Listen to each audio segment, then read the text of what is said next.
आज की इस आराधना में प्रभु यीशु मसीह के नाम से मैं आप सबका स्वागत करता हूँ।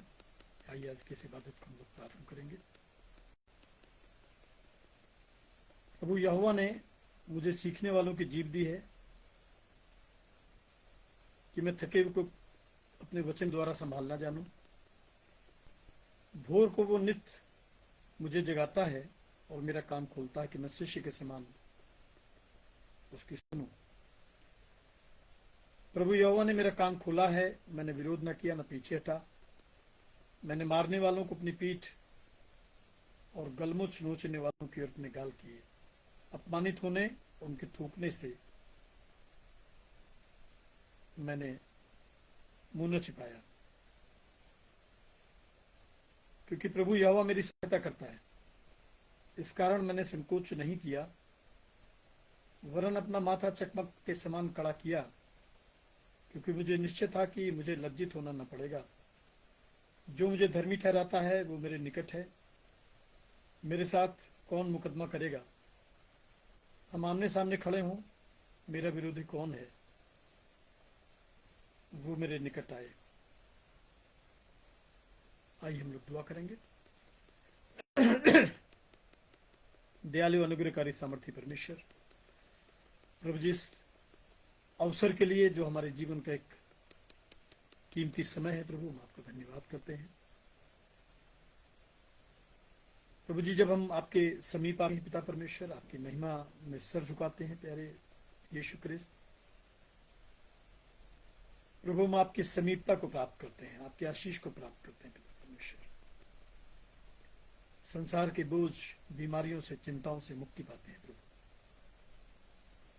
सुमान सामर्थी परमेश्वर, हम आज की सुबह के लिए आपसे प्रार्थना करते हैं, आशीष मांगते हैं पिता। हमारी अगुवाई कीजिए, हमें सामर्थ्य दीजिए प्रभु। जब हम इस आराधना का संचालन करते हैं प्रभु, जो ऑनलाइन ब्रॉडकास्ट होती है पिता परमेश्वर, पवित्र आत्मा के द्वारा प्रभु हम आपकी आवाज को सुनने पाए, इस आराधना का प्रभु ऑनलाइन प्रसारण करने पाए पिता परमेश्वर, कि प्रभु सुनने वालों पर मनादी हो प्रभु। सुनने वाले परमेश्वर पिता एक व्यक्तिगत उद्धारकर्ता के रूप में आपको स्वीकार करने पाए। हमारी प्रार्थना है पिता परमेश्वर, जो बीमार हैं, दुर्बल हैं प्रभु, बीमारी के बिस्तर पर हैं, उन पर दया करना प्रभु। विशेष रूप से परमेश्वर, इस समय मिसेस प्रमिला लाल के लिए धन्यवाद देते हैं प्रभु, जिनकी परिस्थितियों को प्रभु जी आपने संभाला है। तो भी सामर्थ्य प्रभु, जब अभी वो अंडर मेडिकल ट्रीटमेंट है, उन पर दया दिखाना प्रभु। प्रेमी पिता परमेश्वर, बरेली से मिस्टर महिपाल मैसी, उनकी धर्मपत्नी मिसेस सावित्री मैसी के लिए प्रार्थना करते हैं, उनके परिवार के बच्चों के लिए प्रार्थना करते हैं प्रभु, और आपकी आशीष मांगते हैं पिता परमेश्वर। हमारे प्रभु जी, इस समय भाई आशीष घोष को, उनकी धर्मपत्नी मिसेस काकुली घोष को पिता आपके हाथों में सौंपते हैं, परिवार को, बच्चों को आपके हाथों में सौंपते हैं प्रभु। पहले खुदाबंद हम प्रार्थना करते हैं पिता परमेश्वर, आपकी करुणा आपके दया पर बनी रहे। रेवरेंड गिरीश चंद्रा, उनकी धर्मपत्नी मिसेस निर्मला चंद्रा के लिए प्रार्थना करते हैं पिता परमेश्वर, जो कि गोरखपुर में है प्रभु जी। धन्यवाद देते हैं कि जीवन का एक बड़ा समय प्रभु जी उन्होंने आपकी आज्ञाओं में बिताया है, आपसे प्रेम करने में, आपके लोगों की भलाई करने में बिताया प्रभु। आपकी आशीष उनके साथ हो। सेंट पीटर चर्च की पूरी कलीसिया के लिए दुआ करते हैं प्रभु, एक एक घराने के लिए, परिवार के लिए आपकी आशीष मांगते हैं पिता। डायसिस ऑफ लखनऊ के तमाम पासवानों के लिए, तमाम पदाधिकारियों के लिए प्रार्थना करते हैं प्रभु। Church of North India senate के लिए, और सीनेट के जो भी हमारे आदरणीय ऑफिस बेरर्स हैं, उन सब पर आपकी दया मांगते हैं प्रभु। हम इस इबादत को परमेश्वर आपके कंट्रोल में देते हैं। इस आराधना में प्रभु, जब अलग अलग स्थानों से प्रभु, अलग अलग शहरों से लोग शामिल होते हैं, परमेश्वर उनसे बोलिए और बातचीत करिए पिता परमेश्वर, कि प्रभु जो बीमार हैं वो आपकी चंगाई को आज रिसीव कर ले पाए। प्रयागराज से रेवरेंड श्यामल प्रदीप लाल को भी हम इस समय याद करते हैं, उनकी पत्नी मिसेस रेणु लाल को याद करते हैं प्रभु। और हमारी दुआ है प्रभु, जब आपने अपने दास को जीवन दान दिया प्रभु, उनको कंप्लीट रिकवरी दे प्रभु। परमेश्वर हम प्रार्थना करते हैं जिस अन्याय के सामने प्रभु आपका दास बीते कई वर्षों से प्रभु इस कलीसियाई सेवा में सुसमाचार के प्रचार में करता है, प्रभु हमें न्याय मिलने पाए पिता परमेश्वर, और हम एक बार फिर से इस यीशु राजा आपके राज्य की मनादी करें पिता परमेश्वर। सारी परिस्थितियों को प्रभु, सारे उपाय, सारी कलीसिया को, अपने पूरे परिवार को भी प्रभु हम आपके तुम सौंपते हैं पिता। हमारी दुआ है प्राण देने तक हम विश्वास योग्य रहें प्रभु जी, आप बढ़े हम घटे। आपका अभिनंदन करते हैं पिता, क्योंकि इस समय आपकी उपस्थिति हमारे मध्य में है। हमारे गीत, प्रार्थनाएं, वचन का पावर सुना जाना आपके निकट सुगंधित धूप और बलिदान ठहरे, क्योंकि दुआ हमारे उद्धारकर्ता मुंजी प्रभु यीशु ख्रिस्त के नाम से मांगते हैं, आमीन। आइए हम लोग गीत गाएंगे। तेरी शीरीन आवाज मैं सुनता हूं ए खुदा।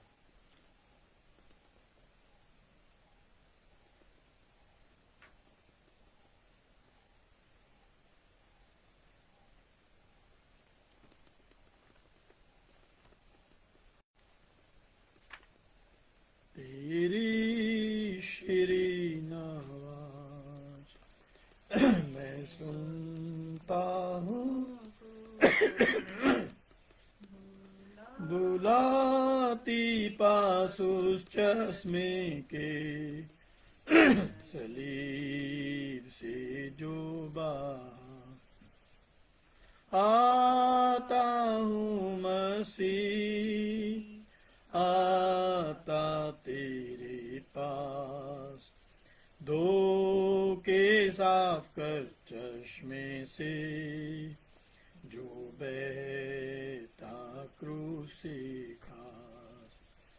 मैं आता हूँ लाचार, देख मेरी हालत को, न सासत से कर पाको साफ, एक भी दाग न हो। आता हूँ मसीह, आता तेरे पास, धो के साफ कर चश्मे से जो बहता क्रूस से खास।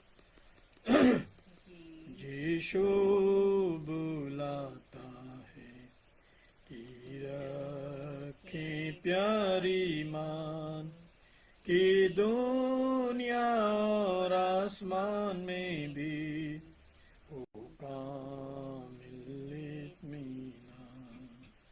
आता हूँ मसीह, आता तेरे पास, धो के साफ कर चश्मे से जो बहता क्रूस से खास। वो कामिल करता है मेरा नाकामिल काम, जो फैज को चाहता है उसे फैज पाता है मुदाम। आता हूँ मसीह, आता तेरे पास, धो के साफ कर चश्मे से जो बहता क्रूस से खास। तहसीन कफ़ारे को, तहसीन मुफज़ल को, तहसीन मसीह की बख्शिश को, अब मिल के सब कहो। आता हूँ मसीह, आता तेरे पास, धो के साफ कर चश्मे से जो बहता क्रूस से खास। पवित्र धर्मशास्त्र का पहला पाठ है, ये हम लोग सुनेंगे, जो कि हमें मिलेगा पहला यूहन्ना उसका 3रा अध्याय पद 11 से 22 तक। पहला यूहन्ना उसका 3रा अध्याय पद 11 से 22 तक। परमेश्वर का वचन यहाँ इस प्रकार लिखा हुआ है, क्योंकि जो समाचार तुमने आरंभ से सुना वो यह है कि हम एक दूसरे से प्रेम रखें और कैन के समान न बने, जो उस दुष्ट से था और जिसने अपने भाई को घात किया। और उसे किस कारण घात किया? इस कारण कि उसके काम बुरे थे और उसके भाई के काम धर्म के थे। हे भाइयों, यदि संसार तुमसे बैर करता है तो अचंभा न करना। हम जानते हैं कि हम मृत्यु से पार होकर जीवन में पहुँचे, क्योंकि हम भाइयों से प्रेम रखते हैं। जो प्रेम नहीं रखता वह मृत्यु की दशा में रहता है। जो कोई अपने भाई से बैर रखता है वो हत्यारा है, और तुम जानते हो कि किसी हत्यारे में अनंत जीवन नहीं रहता। हमने प्रेम इसी से जाना कि उसने हमारे लिए अपने प्राण दे दिए, और हमें भी भाइयों के लिए प्राण देना चाहिए। पर जिस किसी के पास संसार की संपत्ति हो और वो अपने भाई को कंगाल देखकर उस पर तरस खाना ना चाहे, तो उसमें परमेश्वर का प्रेम क्यों कर बना रहता है। हे बालकों, हम वचन और जीव ही से नहीं, पर काम और सत्य के द्वारा भी प्रेम करें। इसी से हम जानते हैं कि हम सत्य के हैं, और जिस बात में हमारा मन हमें दोष देगा उसके विषय में हम उसके सामने अपने मन को ढाढ़स दे सके, क्योंकि परमेश्वर हमारे मन से बड़ा है और सब कुछ जानता है। हे प्रियो, यदि हमारा मन दोष ना दे तो हमें परमेश्वर के सामने हियाव होता है, और जो कुछ हम मांगते हैं वह हमें उससे मिलता है, क्योंकि हम उसकी आज्ञाओं को मानते हैं और जो उसे भाता है वही करते हैं। यह परमेश्वर का जीवित वचन है। परमेश्वर का धन्यवाद हो। आइए हम सुसमाचार का पाठ सुनेंगे और उसके बाद एक गीत गाएंगे, फिर प्रभु के वचन की तरफ हम लोग चलेंगे।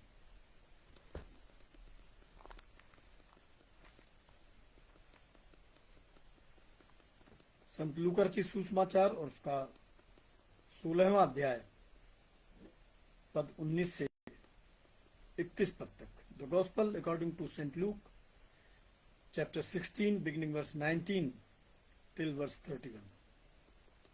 लूका की इंजील और उसका 16वां अध्याय 19 पद से प्रभु यीशु ख्रीस्त का पवित्र सुसमाचार इस प्रकार से लिखा है। एक धनवान मनुष्य था जो बैंजनी कपड़े और मलमल पहनता था और प्रतिदिन सुख विलास और धूमधाम से रहता था। लाजर नाम का एक कंगाल घावों से भरा हुआ उसकी ड्योढ़ी पर छोड़ दिया जाता था, और वो चाहता था कि धनवान की मेज पर की जूठन से अपना पेट भरे, यहां तक कि कुत्ते भी आकर उसके घाव को चाटते थे।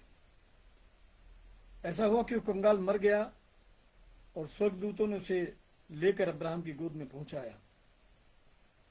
वो धनवान भी मरा और गाड़ा गया, और अधोलोक में उसने पीड़ा में पड़े हुए अपनी आंखें उठाई और दूर से अब्राहम की गोद में लाजर को देखा। तब उसने पुकार कर कहा कि हे पिता अब्राहम,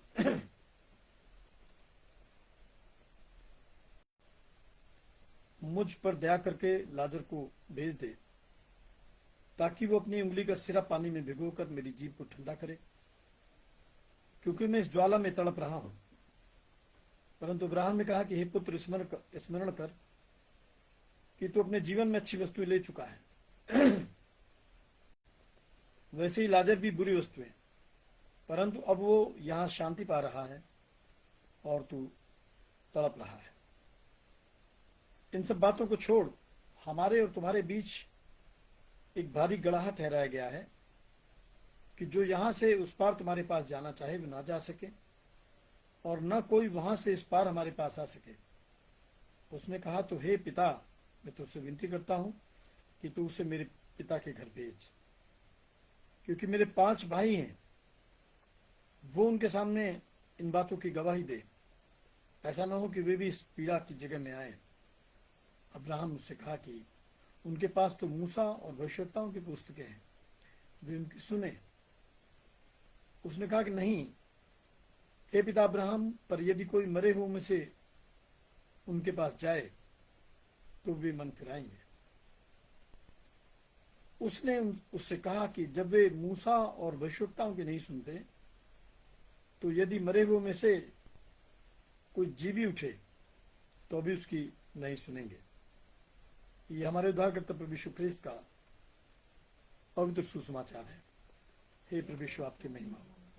आइए हम इस सुसमाचार की तैयारी में गीत गाएंगे।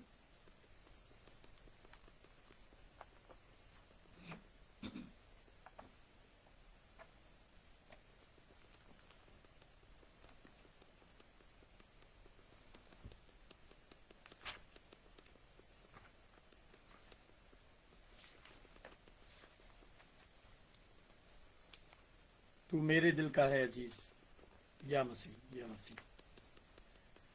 तू मेरे दिल का है अजीज, या मसीह, या मसीह, या मसीह। तुझ बिन नहीं है कोई चीज, या मसीह, या मसीह, या मसीह। तू मेरा राजा है यीशु, बचाने वाला सद्गुरु, तन मन और धन का मालिक तू, या मसीह, या मसीह, या मसीह, या मसीह, या मसीह, या मसीह। ओ दौलत दूसरे लोगों की, या मसीह, या मसीह, या मसीह। तू सच्ची दौलत है मेरी, या मसीह, या मसीह, या मसीह। क्या फायदा होगा सोने से, जो मौत आवे मेरे लिए। पुकारूंगा तब मैं तुझे, या मसीह, या मसीह, या मसीह, या मसीह, या मसीह, या मसीह। रात दिन तुझी से है बातचीत, या मसीह, या मसीह, या मसीह। गो दुआ हो या गाऊं गीत, या मसीह, या मसीह, या मसीह। तू सबसे पहले और पीछे तसल्ली देता है मुझे। प्यारा है सब लोगों से, या मसीह, या मसीह, या मसीह, या मसीह, या मसीह, या मसीह। आइए दुआ करेंगे। प्यारे प्रभु, आज के वचन पर प्रभु हम आपकी अगुवाई चाहते हैं, आपकी आशीष चाहते हैं पिता परमेश्वर। और प्यारे खुदावन, जिस माध्यम से इस सुसमाचार सभा का प्रसारण होता है प्रभु, उस इंटरनेट कनेक्शन को पिता परमेश्वर, प्यारे प्रभु, जिस माध्यम से इसको ब्रॉडकास्ट किया जाता है, उस माध्यम को पिता परमेश्वर हम आपके हाथों में सौंपते हैं प्रभु। और हम धन्यवाद देते हैं पिता परमेश्वर कि आप ज्ञान, बुद्धि और बल को देने वाले पिता हैं, जो इस समय हमारे मध्य में उपस्थित हैं प्रभु जी। हम चाहते हैं पिता परमेश्वर और प्रार्थना करते हैं प्रभु कि जो संदेश आप देना चाहते हैं प्रभु, वो हमारे जीवन तक, हमारे कानों तक पहुंचे प्रभु। और हमें प्रभु निर्णय करने की क्षमता दीजिए कि पिता परमेश्वर हम संसार को देखें और हम स्वर्ग को देखें प्रभु। संसार के लोगों को देखें पिता परमेश्वर, और हम आपको देखें और निर्णय लेने पाए पिता परमेश्वर कि प्रभु कौन हमसे प्रेम करता है प्रभु, कौन है प्रभु जो मौत की तराई में भी हमारे साथ रहता है पिता परमेश्वर।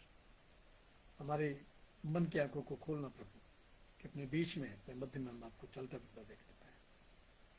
सारा दर गौरव प्रशंसा में आपको देते हैं। हमारे उद्धारकर्ता प्रभु यीशु ख्रीस्त के नाम से इस दुआ को मांगते हैं, आमीन। सो आइए हम लोग इस सुसमाचार में शामिल होंगे, और जो आज का विषय है वो मैं आपके साथ शेयर करना चाह रहा हूं। आज का विषय है true compassion is based on justice.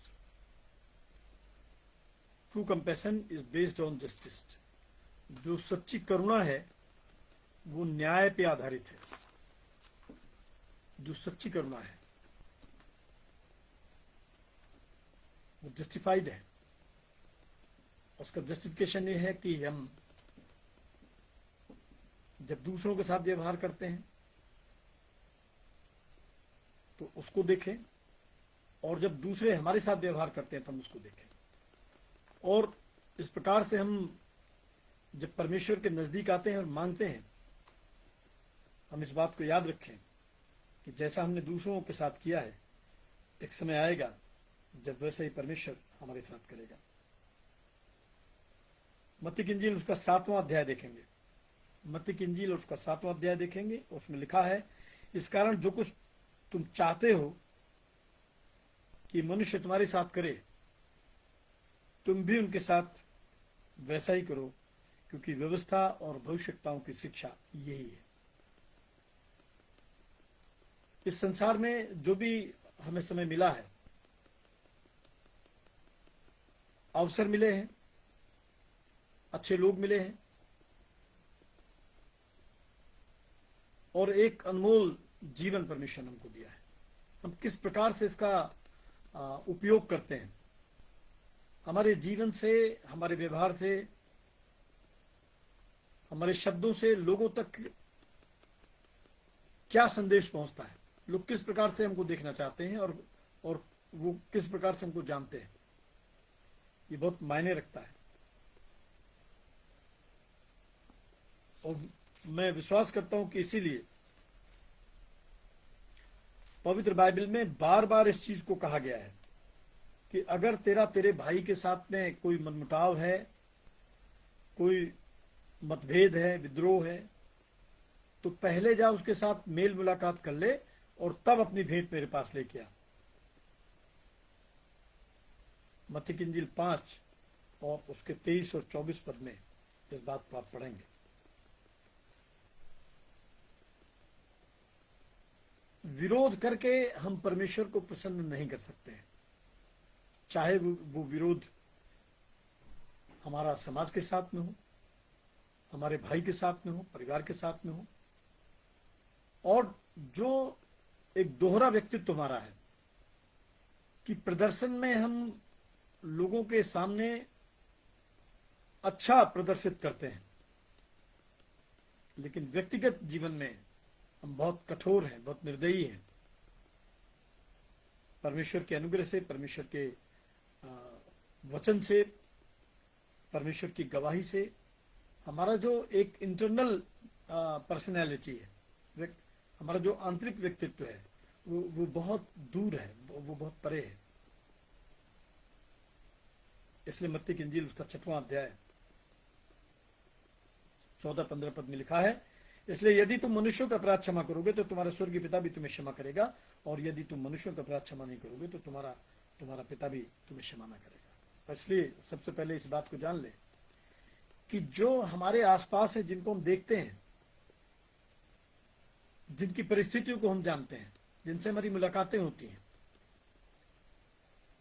अगर उनके प्रति हमारे मन में सद्भावना नहीं है, अच्छे विचार नहीं है, उनसे हम डिस्टेंस मेंटेन करके रखते हैं, या उनके साथ में हमारा मनमुटाव है, जिसको हम देखते हैं, जिसको हम जानते हैं, अगर उनके साथ हम मिसबिहेव करते हैं, तो वो परमेश्वर जिसको हमने कभी नहीं देखा, विश्वास करिए उससे हमारे संबंध कभी अच्छे नहीं हो सकते हैं। पहला यूहन्ना निकालेंगे,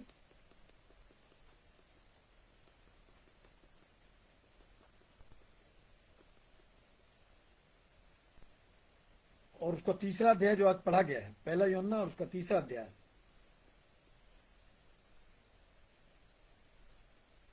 और उसके 15 पद में लिखा है, पहला यूहन्ना 3:15 क्या लिखा है? जो कोई अपने भाई से बैर रखता है, भाई माने जानते हैं उसको, रिलेशन में हो, वो हमारा गुरु भाई हो सकता है, वो हमारा पारिवारिक भाई हो सकता है, वो हमारा सामाजिक भाई हो सकता है, वो हमारा नेबर हो सकता है, पड़ोसी भाई हो सकता है। हम उसको जानते हैं, हम उसके हालात को जानते हैं,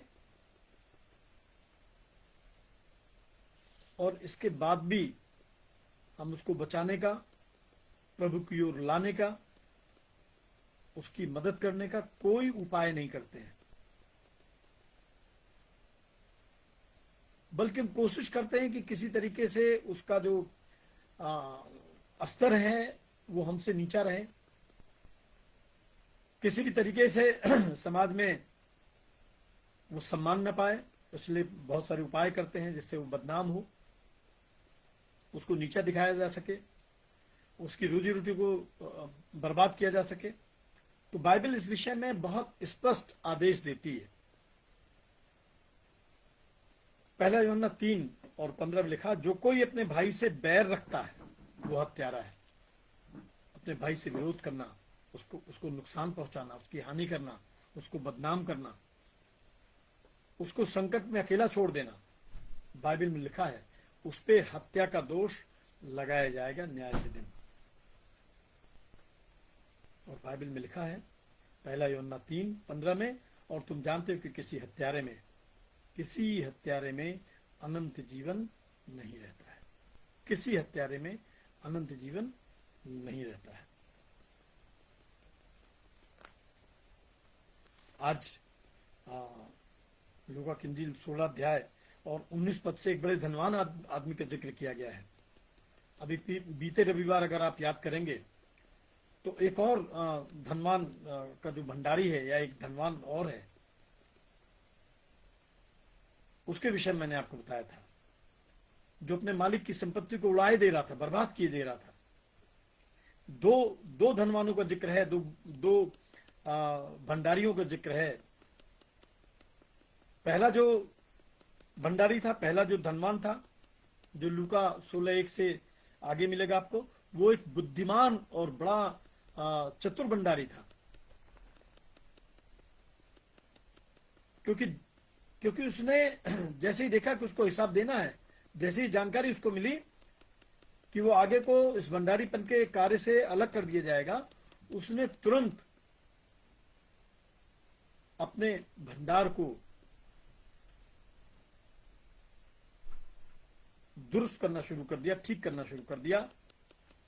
आम शब्दों में कहें, जो भी उसके पास संसाधन थे, जो भी समय था, उसमें वो ईश्वरीय महिमा में लीन हो गया, अपने आप को उसने उंडेल दिया। और इसलिए आप जब बाइबल पढ़ेंगे तो जो स्वामी है, जो मालिक है, जो ईश्वर है, जिसने उसको भंडारी नियुक्त किया था, उसने उसको अप्रिशिएट किया, उसकी तारीफ की है।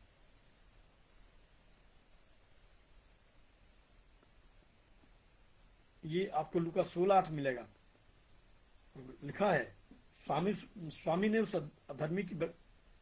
अधर्मी भंडारी को सराहा कि उसने चतुराई से काम किया है, क्योंकि संसार के लोग उस समय के लोगों के साथ रीति व्यवहार में ज्योति के लोगों से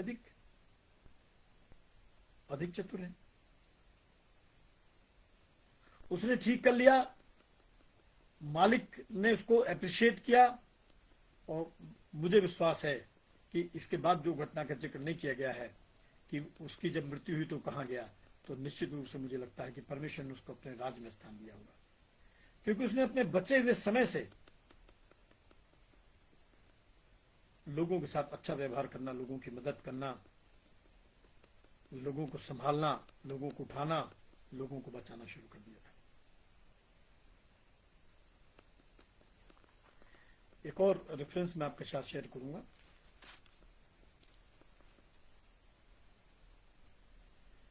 इफिसियों की पत्री और उसका 5वां अध्याय, इफिसियों की पत्री और उसका 5वां अध्याय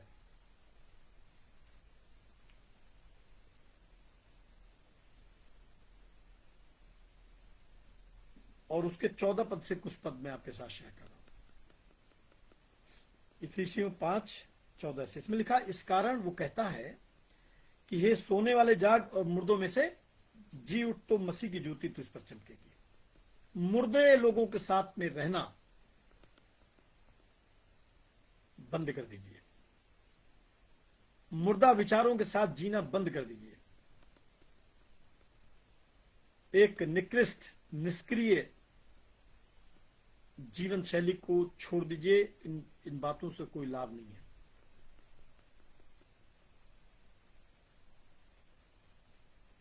प्रभु में और उसके कार्यों में, उसकी भक्ति में, उसके जीवन में शेष समय बीत जाए, ये जीवन की एक बहुत बड़ी उपलब्धि होगी, एक जीवन की बहुत बड़ी आशीष होगी। इसलिए बाइबल में लिखा कि हे सोने वाले, जाग और मुर्दों में से जीव तो मसीह की ज्योति, तब प्रभु हमारे जीवन में कार्य करेगा, तब प्रभु हमें अपनी सेवा के लिए, अपनी महिमा के लिए, अपने लोगों के लिए इस्तेमाल करेगा। अभी तो जो लाइफ स्टाइल हमारी है, जो सोच हमारी है, जो लक्ष्य हमारा है, उसको जब आप एनालिसिस करेंगे, उसको जब बाइबल से कंपेयर करेंगे, तो आप पाएंगे कि हमारी जो सेवा है, हमारा जो जीवन है बाइबल में, वो बिल्कुल शून्य है, जीवन है, जीरो है। हम एक बहुत सेल्फ सेंटर्ड लाइफ को बेयर करते हैं, अपने विषय में ज्यादा सोचते हैं, दूसरों के विषय में तो हमें कोई ध्यान भी नहीं रहता। इसलिए बाइबल कहती है कि हे सोने वाले, जाग, मुर्दों में से जीव तो मसीह की ज्योति तुझ पर चमकेगी। और क्या लिखा है? इसलिए ध्यान से देखो कैसी चाल चलते हो। कोई हमारे घर में आके नहीं बताएगा कि इन बातों का अंत क्या होगा, हमको जानना पड़ेगा। इसमें लिखा, ध्यान से देखो कैसी चाल चलते हो, निर्बुद्धियों के समान नहीं परंतु बुद्धिमानों के समान चलो। निर्बुद्धि, लापरवाह लोग, स्वार्थी लोग, और ये अंतिम दिनों में ऐसा होना है। इससे अगर बच पा रहे हैं परमेश्वर के वचन से, तो मुझे लगता है कि हमें तुरंत आज से, अभी से इस वचन को ग्रहण करना चाहिए और अपने आप को बचाना चाहिए।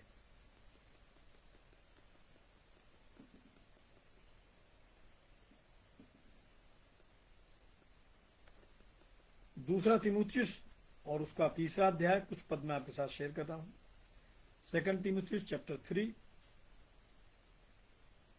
लिखा है, पर ये स्मरण रख के अंतिम दिनों में कठिन समय आएंगे, क्योंकि मनुष्य स्वार्थी, लोभी, दीनमार, अभिमानी, निंदक, माता पिता की आज्ञा टालने वाले, कृतज्ञ, अपवित्र, दया रहित, क्षमा रहित, दोष लगाने वाले, असंयमी, कठोर, भले के बैरी, विश्वासघाती, ढीठ, घमंडी और परमेश्वर नहीं वरन सुख विलास के ही चाहने वाले होंगे। वे भक्ति का भेष तो धरेंगे पर उसकी शक्ति को नहीं मानेंगे। ऐसे लोगों से क्या लिखा है? परे रहना, दूर दूर रहना है।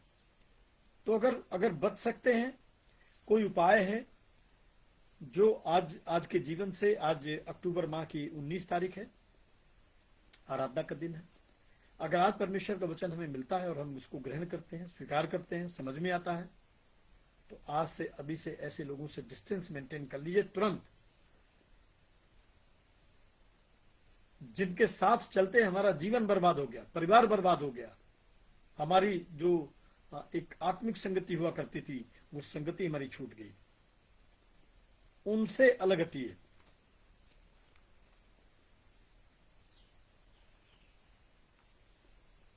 और इफिसियों 5 और 16 में लिखा है, इफिसियों 5:16 में लिखा है, अवसर को बहुमूल्य समझो क्योंकि दिन बुरे हैं। ये जो हमारे जीवन में दिन आता है, आज संडे है, कल मंडे हो जाएगा, फिर ट्यूसडे, फिर सैटरडे तक, फिर संडे आ जाएगा। आज हमारे जीवन में अक्टूबर माह की 19 तारीख है, इसके बाद नवंबर माह आ जाएगा, प्रभु चाहेगा तो फिर दिसंबर में हम क्रिसमस सेलिब्रेट करेंगे, फिर जनवरी नया वर्ष आ जाएगा। ये अवसर हैं। इसका मतलब ये है कि परमेश्वर अभी भी हमारे प्रति धीरज रखे हुए है, अभी भी उसको आशा है कि हम बच सकते हैं, अभी भी आशा है परमेश्वर को कि हम पश्चाताप करेंगे और ईश्वर की तरफ लौट आएंगे।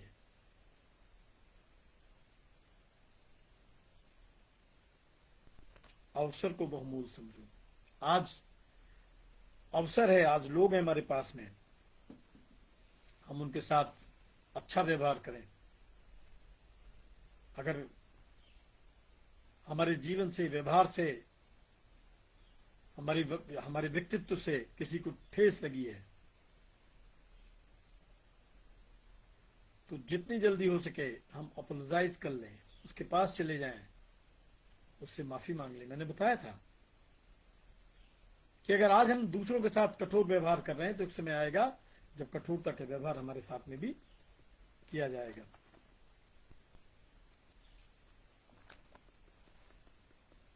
लूका 16 और 19 में लिखा है, एक धनवान मनुष्य था जो बैंजनी कपड़े और मलमल पहनता और प्रतिदिन धूमधाम और सुख विलास से रहता था। यानी क्या है, उसकी वो जो पर्सनैलिटी है, या दो व्यक्तित्व के बारे में बताया गया, ध्यान रखिए। एक तो वो जो घर के अंदर रहता है, महलों में रहता है, और एक जो उसके घर के बाहर रहता है। ये दो पर्सनैलिटी हैं। इन दो पर्सनैलिटीज में हमारी पूरी क्रिश्चियन लाइफ बता दी गई है। दो व्यक्तित्व हैं, समान अवसर के साथ में है।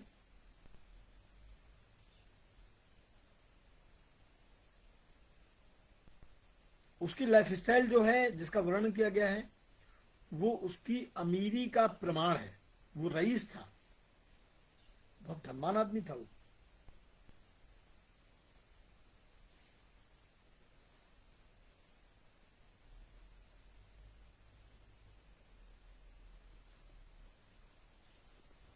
तो इनके जीवन में इतना विरोधाभास क्यों हो गया? दोनों को परमेश्वर ने बनाया है।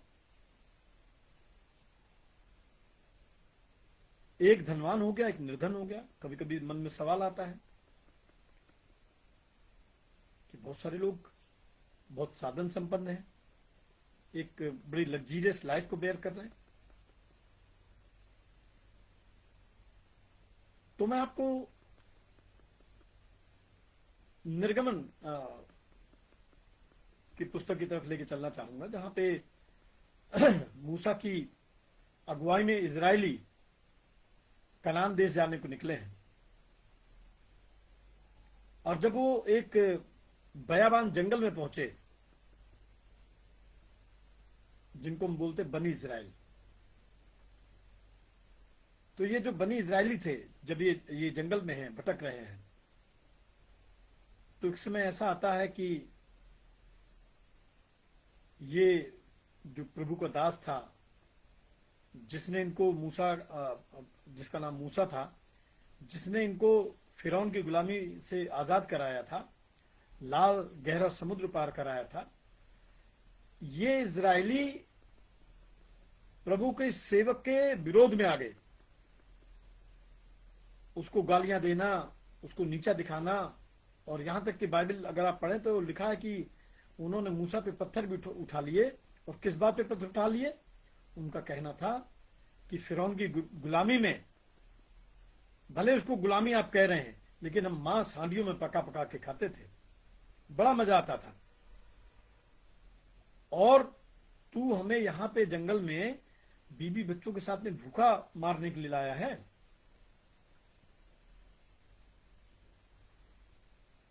ये मनुष्य का जीवन है।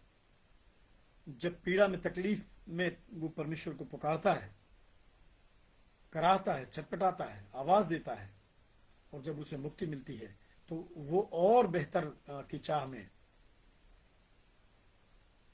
वो अपने जीवन की जो असंतुष्टि है उसको प्रकट करता है, पुराने समय को याद करता है। उसको लगता है कि पुराना समय ज्यादा अच्छा था। जैसे हम लोग अक्सर बोलते हैं कि पहले हमारे जमाने में ऐसा होता था, हमारे जमाने में इतना अच्छा था, वस्तुएं इतनी सस्ती थी।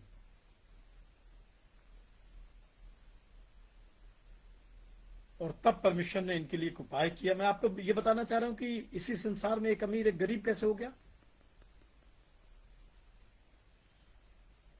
परमेश्वर ने कहा कि मैं अपने लोगों को रोज मन्ना खिलाऊंगा। स्वर्गीय भोजन का नाम है मन्ना। रोज मैं इनको मन्ना खिलाऊंगा, रोज इनके साथ संगति करूंगा, लेकिन इनसे कह दे कि वो अगले दिन के लिए मन्ना माने स्वर्गीय रोटी, उसको इकट्ठा ना करें, क्योंकि मैं प्रतिदिन दूंगा।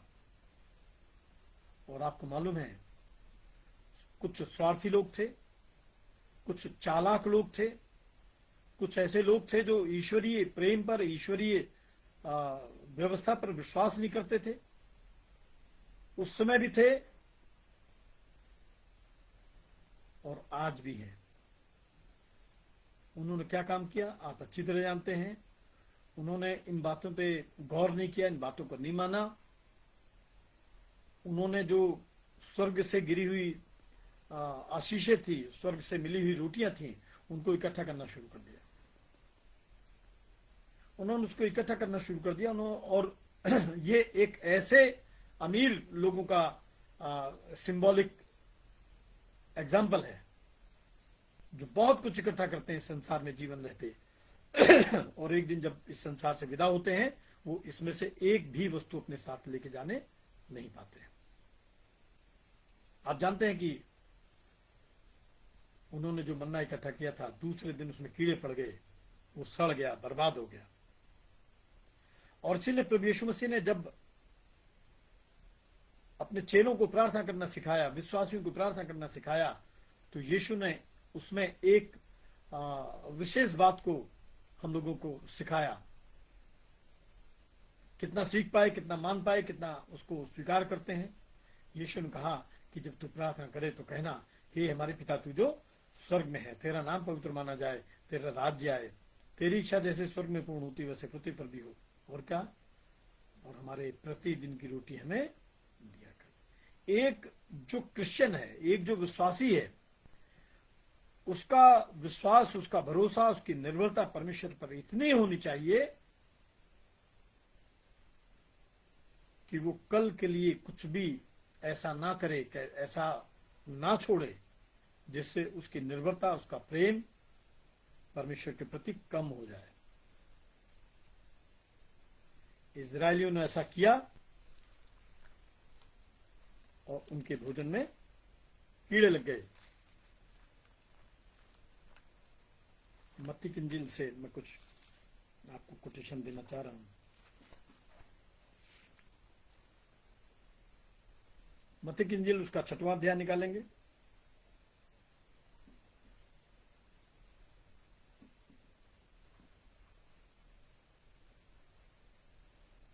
और उसके 19 पद में लिखा है, अपने लिए पृथ्वी पर धन इकट्ठा न करो जहां कीड़ा और काई बिगाड़ते हैं और जहां चोर सेंध लगाते और चुराते हैं, परंतु अपने लिए स्वर्ग में धन इकट्ठा करो जहां न तो कीड़ा और न काई बिगाड़ते हैं और जहां चोर न सेंध लगाते और चुराते हैं, क्योंकि जहां तेरा धन है वहां तेरा मन भी रहेगा। एक और आगे देखेंगे, मत्ती 6:24 में लिखा है, कोई मनुष्य 2 स्वामियों की सेवा नहीं कर सकता, क्योंकि वो एक से बैर और दूसरे से प्रेम रखेगा, या एक से मिला रहेगा और दूसरे को तुच्छ जानेगा। तुम परमेश्वर और धन दोनों की सेवा नहीं कर सकते। एक ही चुनना है। ये जो धनवान मनुष्य है, इसकी लाइफ स्टाइल बहुत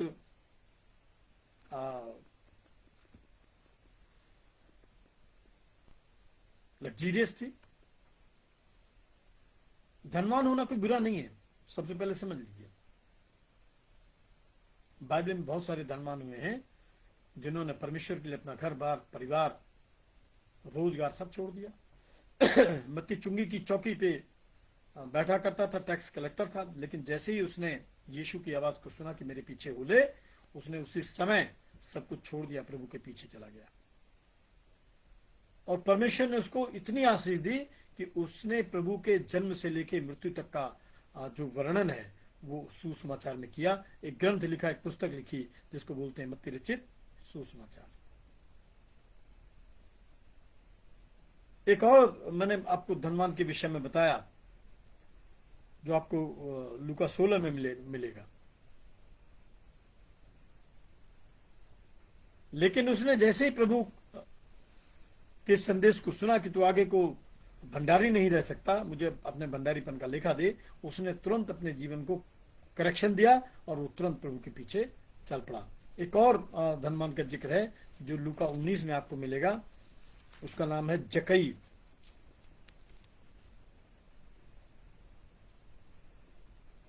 यीशु ने कहा कि हे जकई, झट उतर आ, क्योंकि आज मुझे तेरे घर में रहना अवश्य है। जकई चुंगी लेने वालों का सरदार था और यीशु मसीह को देखना चाहता था, मिलना चाहता था, और उसके लिए वो गूलर के पेड़ पर चढ़ गया। लेकिन जैसे ही यीशु ने उसको आवाज दी कि जकई झट नीचे उतरा, क्योंकि मुझे आज तेरे घर में रहना अवश्य है। आपको मालूम है जकई ने इसका रिस्पॉन्स कैसे किया? आपको लूका 19:8 में मिलेगा। जक्कई ने खड़े होकर प्रभु से कहा, हे प्रभु, देख मैं अपनी आधी संपत्ति कंगालों को देता हूं, और यदि किसी का कुछ भी अन्याय करके ले लिया है उसे 4 गुना फेर देता हूं। ये धनवान है, निकोदेमुस धनवान है, अरमतिया का यूसुफ धनवान है, सुलेमान धनवान है, दाऊद धनवान है। ये धनवान लोग हैं, इन्होंने प्रभु की महिमा की है।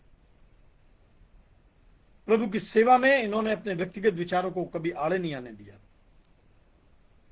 और यीशु ने कहा, आज इस घर में उद्धार आया है, इसलिए कि ये भी अब्राहम का एक पुत्र है। सो इस धनवान की तरफ चलते हैं। बाइबल में लिखा लूका 16:19 में कि बड़े सुख विलास के साथ एक धनवान रहता था, और लाजर नाम का एक कंगाल, लूका 16:20 में मिलेगा, लाजर नाम का एक कंगाल घाव से भरा हुआ उसकी डेवड़ी पे छोड़ दिया जाता था। घर वाले बैठा के चले जाते थे। घर वालों को वो जो घायल मनुष्य है उसकी बस इतनी परवाह थी कि वो उसको एक अमीर की ड्योढ़ी पे छोड़ देते थे। और बहुत एक दयनीय यहां पे वर्णन किया गया जब आप इसको पढ़ते हैं। पर पहले मैं इसको बताना चाह रहा हूं, उसको छोड़ दिया जाता था धनवान की ड्योढ़ी पे। आज जिन पे हम भरोसा करते हैं, जिन पे हम निर्भर होते हैं, विश्वास करिए समय आने पे वो हमें छोड़ देते हैं, वो हमारा त्याग कर देते हैं, वो हमारे साथ खड़े नहीं होते हैं। इसलिए अगर निर्भर होना है तो ईश्वर पर निर्भर हो। भजन संहिता 146 निकालेंगे, Psalm 146।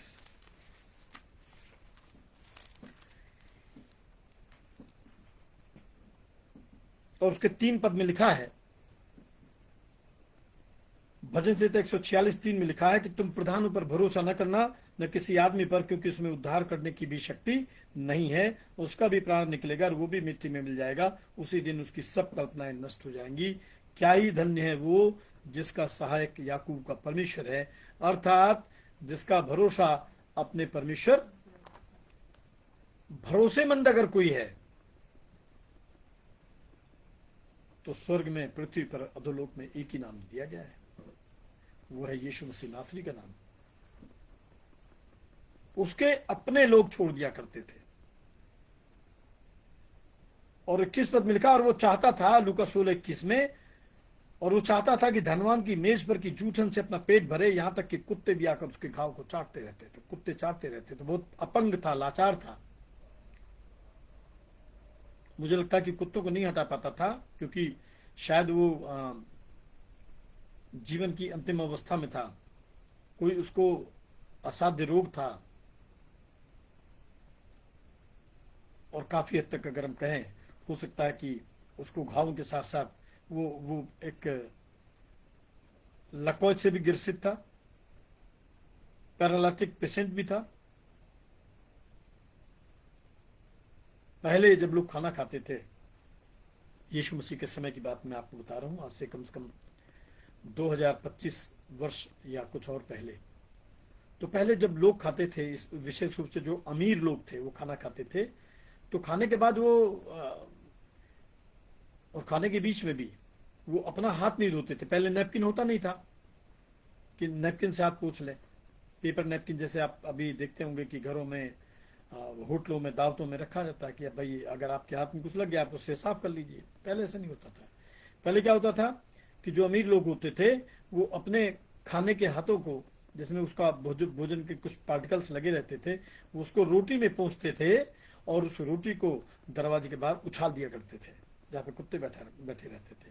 और यही मैं आपको बताना चाह रहा हूँ, वो अमीर इस रोटी को जब बाहर फेंकता था तो उस पे कुत्ते भी झपटते थे, और लाजर भी उसको पाना चाहता था। और इस छीना झपटी में अक्सर जो कुत्ते थे वो लाजर पे हमला कर देते थे और लाजर के शरीर को फाड़ दिया करते थे। ये रोज का किस्सा था, ये बरसों की बात थी, ऐसा प्रतिदिन होता था। वो धनवान देखता होगा और वो किनारे से कतरा के निकल जाता होगा, उसने कभी भी उस पीड़ा में, घाव में जीवन गुजारते उस लाजर के लिए कुछ भी नहीं किया। वो मस्त था अपनी मस्ती में। जैसे आज बहुत सारे लोग, उनको कोई परवाह नहीं है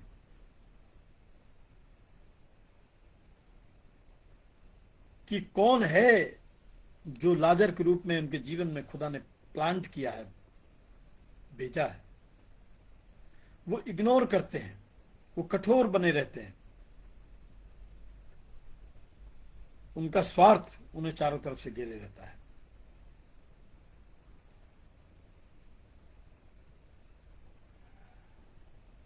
और लूका 16:21 में लिखा, और वो चाहता था कि धनवान की मेज पर की जूठन से अपना पेट भरे, यहां तक कुत्ते भी आकर उसके गांव को चाटते थे। ये लाजर की कहानी थी। और फिर ऐसा हुआ कि वो कंगाल मर गया और स्वर्गदूतों ने उसे लेकर अब्राहम की गोद में पहुंचाया। धनवान मरा और गड़ा गया। परिस्थितियां बदल गई। मृत्यु तक ही ये शरीर, ये समय कुछ हमारे कंट्रोल में होता है। हम कुछ कर सकते हैं। अगर मृत्यु हो गई, इसके बाद हमें कोई अवसर नहीं मिलेगा। और वचन में लिखा है कि ऐसा हुआ कि वो कंगाल मर गया और स्वर्गदूतों ने उसे अब्राहम की गोद में पहुंचाया। वो धनवान भी मरा और गाड़ा गया, और अधोलोक में पीड़ा में पड़ी उसने अपनी आंखें उठाई। एक अब्राहम के पास स्वर्ग में पहुंच गया, एक अधोलोक की पीड़ा में अग्नि में गिरा हुआ है। एक दृश्य यहां पे प्रस्तुत किया गया है उन लोगों के लिए जो अपने विश्वास में, अपने सुधार में, रिफॉर्मेशन में, लोगों की मदद करने में, अपने मसीही जीवन में बहुत लापरवाह हैं, बहुत सुस्त हैं, लेजी हैं। वो रोज टालते रहते हैं, कल से बाइबल पढ़ूंगा, कल से परमेश्वर की आज्ञाओं का पालन करूंगा। और आपको मालूम है एक दिन समय बीत जाता है और उनको इस संसार से उन्हीं के प्रियजनों के द्वारा अंतिम विदाई दे दी जाती है।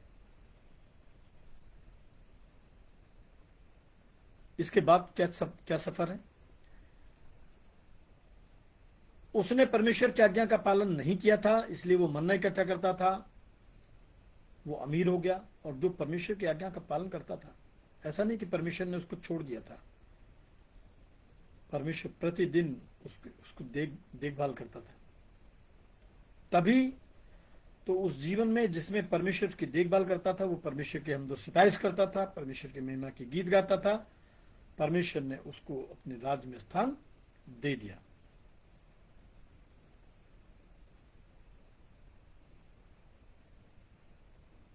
और लूका 16:24 में लिखा है,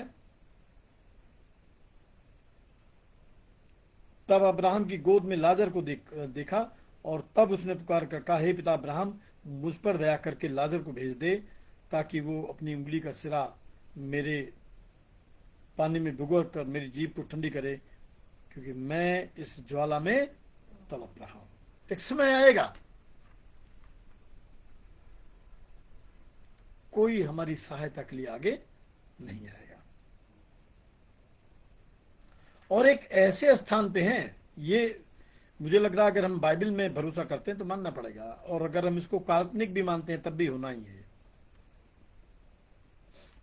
वो अब्राहम से रिक्वेस्ट कर रहा है कि ये जो लाजर आपकी गोद में बैठा हुआ है, इसको मैं जानता हूं, ये मेरे दरवाजे पे रहता था, आप इसको आज्ञा दीजिए कि उंगली का सिरा पानी में डुबो के मेरे जीभ की ज्वाला को ठंडा करे। इतना सा भी पानी नहीं मिलेगा वहां पे। और वही लोग जिनको आज हम इग्नोर किए हुए हैं, हम चाहें तो उनको बहुत मदद कर सकते हैं, वो लोग परमेश्वर के राज्य में न्याय के दिन हमें परमेश्वर की गोद में बैठे मिलेंगे। तब ना पश्चाताप का समय मिलेगा, तब ना हम कुछ सुधार कर सकते हैं। हो सकता कि कोई रिक्वेस्ट हम करें जो रिजेक्ट कर दी जाए। अब्राहम ने कहा, लूका 16 और उसके 25 पद को देखेंगे, हे पुत्र, तू स्मरण कर कि तू अपने जीवन में अच्छी वस्तु ले चुका है और वैसे लाजर बुरी वस्तुएं, परंतु अब यहां शांति पा रहा है और तू तड़प रहा है। उसने कहा ठीक है, अब इसका समय आ गया है, ये शांति के साथ मेरे राज्य में है, मेरी गोद में है, और तू तड़प रहा क्योंकि तूने कभी भी अपने संसाधनों से अपने धन से, संपत्ति से परमेश्वर की महिमा नहीं किया।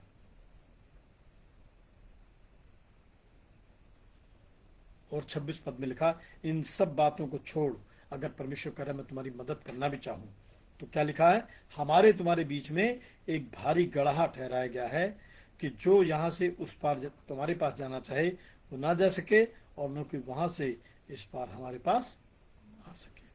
परमेश्वर कह रहा कि ये सब न्याय के दिन तय होगा। अभी तो जिस पीड़ा में तुम डाले गए हो, जिस अग्नि में जल रहे हो, जहां पे तुमको एक एक बूंद पानी नहीं मिल रहा है, उसी परिस्थिति में तुमको रहना है।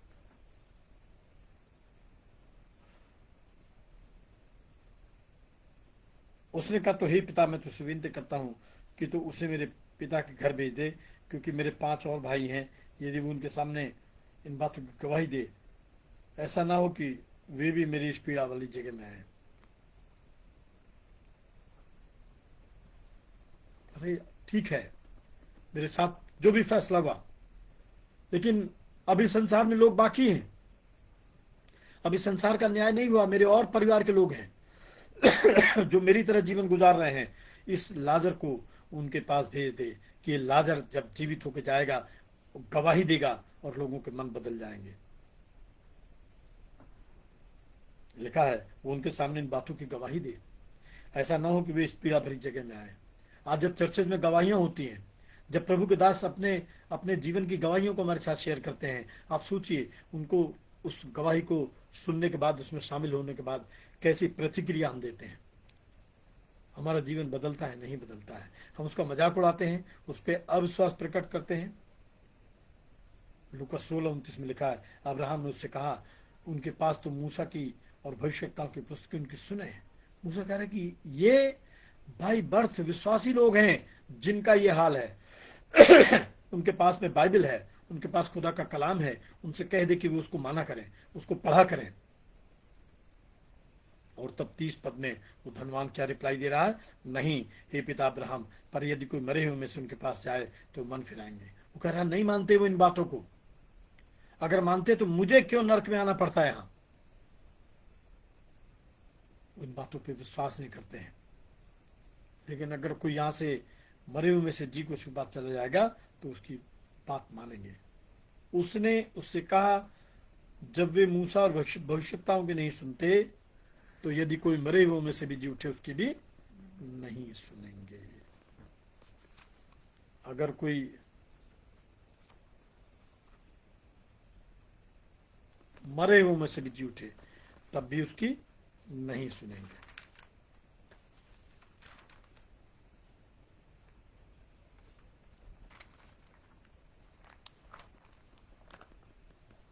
परमेश्वर इस कलाम के वसीले से हम लोगों को अनुग्रह दे कि यही जो जिंदगी हमारी है, जो संसाधन है, जो लोग हमारे पास में है, हम आज से जब से इस खुदा के कलाम में शामिल हुए हैं, जितनी बातें हमें समझ में आई हैं, हम पूरी ताकत लगा दें अपने आने वाले कल को बचाने के लिए, अपने बच्चों को बचाने के लिए, अपने समाज को बचाने के लिए,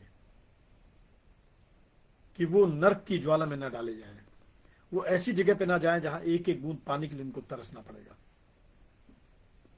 परमेश्वर आप सबको आशीष दे। आइए हम सब एक और गीत गाएंगे और उसके बाद हम फिर प्रभु की प्रार्थना करेंगे और आशीष वचन के द्वारा विदा होंगे। बुधवार की शाम 7 बजे हम लोग बीमारों के लिए प्रार्थना करते हैं। मेरी आपसे निवेदन है कि आप अपने प्रेयर रिक्वेस्ट भेजें ताकि इस इबादत में आपका नाम लिया जाए और प्रभु की महिमा होने पाए। महिमा से तू जो भरा हुआ, ज्योति में सदा रहने वाला। इस गीत में आइए हम लोग शामिल होंगे। महिमा से तू जो भरा हुआ, ज्योति में सदा रहने वाला, मनुष्यों में तूने जन्म लिया, फिर से यीशु जग में तू आएगा, आएगा यीशु आएगा, फिर से यीशु जग में तू आएगा। मनुष्यों में तूने जन्म लिया, फिर से यीशु जग में तू आएगा।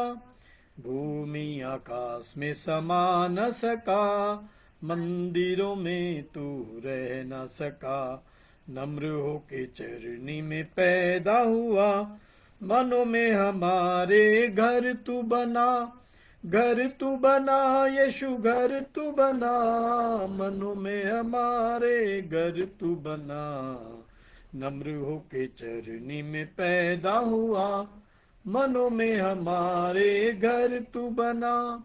खेमे में आकर तू ही बसा, लोगों को अपने लिए फिरा, अग्नि और बादल में तू ही दिखा, फिर से यीशु अपना जलवा दिखा, जलवा दिखा यीशु जलवा दिखा, फिर से यीशु अपना जलवा दिखा, अग्नि और बादल में तू ही दिखा, फिर से यीशु अपना जलवा दिखा।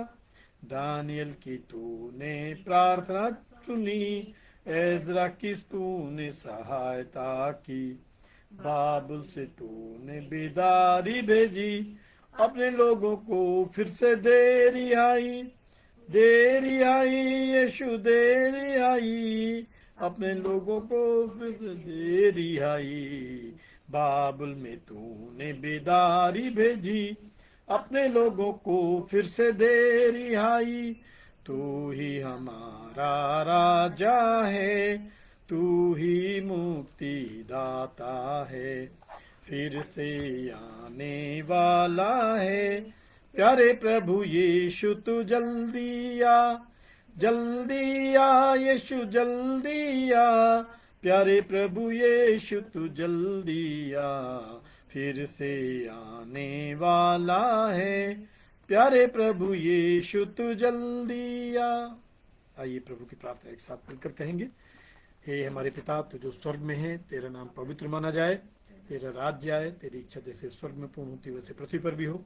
हमारे दिन भर की रोटी आज में दे, हमारे अपराधों को क्षमा कर जैसे हमने अपने अपराधियों को क्षमा किया है, और हमें परीक्षा में ना पड़ने दे, परंतु बुराई से बचा, क्योंकि राज्य पराक्रम और महिमा वो सर्वदा तेरे ही है। आमीन।